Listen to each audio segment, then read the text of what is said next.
Xavier, and thank you for the introduction. But that's not the only thing you've done, because you've been liaising with me all this time, checking whether I'm available to come and speak, Skyping with me, discussing how to do this, and so on. So really a big thank you. And it's not always easy to organize such an event, because you've got to speak with people, ask their availability, and you're also busy with your work, with your studies, and organizing it is always very, very difficult. Now, I think it's fair for me to kind of tell you a bit about myself, so that way at least you know who you're speaking to. Because I want this to be quite interactive, because we know that many, and it can be quite cozy, so there can be some back and forth. So don't feel shy to interrupt me, or if you want clarification, just raise your hand or whatever, just say it, and that's okay. Now, I came to the UK 21 years ago as an asylum seeker, and back in the Congo, I was a student activist. Back in those days, in '91, the president then was Mobutu, a strong dictator, and we all kind of protested against him. And if you were perceived to be a threat to power, then your life became in danger. And that's what led me to leave the Congo and come to the UK. Life in the UK has been quite interesting and quite, I would say, I feel quite lucky to have come to the UK and to have lived here. I've had the opportunity to study here when my friends back home did find it difficult to kind of continue with life there, and with all the difficulties that have arisen since I left, which was in '91. When we were leaving, when many of us were leaving the Congo, we all thought that it can't get any worse than this, because life was already bleak. But obviously, we were wrong. Since I left, especially from '96, over 5 million people have died, and that's unbelievable. 5 million people have died, and what is very saddening is that not that many people know about what has been happening in the Congo. Last year, in April, I was given a rare opportunity to give a talk at TEDx Exeter. I was asked to speak about the situation in the Congo, but more importantly, for me, it was an opportunity to campaign about something that would actually eventually help bring about peace in the Congo, because that's what we really thrive. That's what we really feel that is most important. When so many people have died, the thing you really want so dearly is peace. But in that complexity of the Congo, the question was, what can you do in order to bring about peace? And for me, it was really looking at our history and looking at what, in general, has caused so many problems.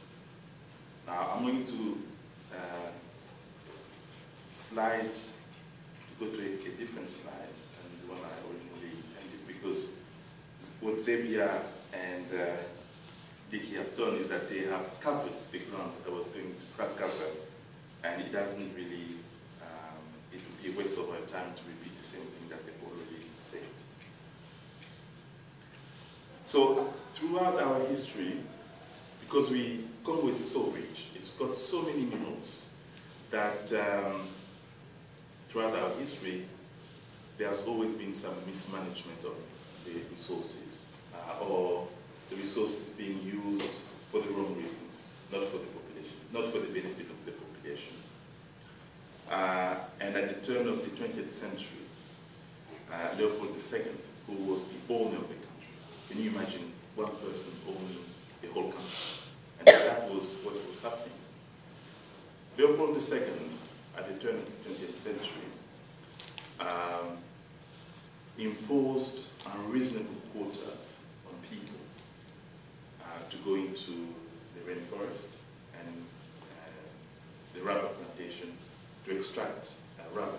And if you didn't meet the quota, your limbs were amputated, or you were beaten up, and many people died. And over 10 million people died as a result. So there is a recurring problem, a cycle of violence being used on the population of the Congo in order to get the resources. And more recently, what has happened with the boom in technology, with our mobile phones, with our laptop computers, the demand for, again, I'm going to go all the way back to the beginning. You messed up my talk. So what has happened is that with the booming technology, we all need this mineral, tantalum, very important in the manufacturing of our modern technologies. And this tantalum allows manufacturing technology companies to be able to use it as a heat conductor. It's a very good anti-corrosive. And in order to have those miniature technology, we need it. And Congo has it in abundance, but particularly concentrated in the east of the country. Just trying to find a map here. See that's what happens when. Okay, particularly found in the eastern part of the Congo, and so there you find 4 minerals that are essential in our modern technologies: tantalum, tin, tungsten, and gold. And as a result of that booming technology, the armed groups that have been controlling that area have been making a lot of money, obscene amount of money, which then they use in order to carry out their activities. So the question therefore is, why should we allow them to have access to that money and to continue to kill people? Now, not only have they been responsible for killing people, they've been responsible for heinous acts, particularly on women. Every year, over 400,000 women are raped. So far, over 2 million Congolese women have been raped, which is unbelievable. Unbelievable because you wouldn't imagine that in this day and age that people would be doing that and would be getting away with it. So it therefore becomes necessary for all of us to make sure that we are exerting pressure on our technology companies so that they would make sure that when they're buying minerals, they're not buying those minerals from those thugs, those armed groups, that they are buying those minerals from legitimate sources. Obviously, it's very difficult, it's very tricky because that area changes hands so quickly. Zedia was saying that the rebel groups quite recently took over Goma, which is one of the main cities in Kivu. So you have Kivu, which is the capital city of North Kivu. They took over that city for quite some time, and then because of international pressure, they had to leave the city. So you have armed groups taking over large parts of Eastern Congo, making sure that they're controlling those mineral resources.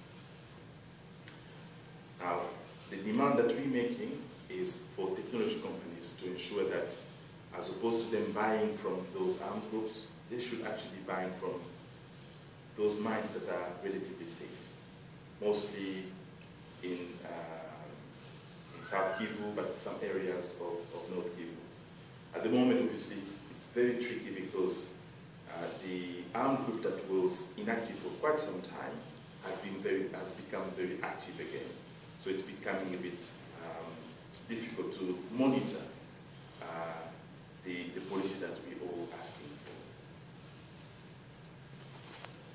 But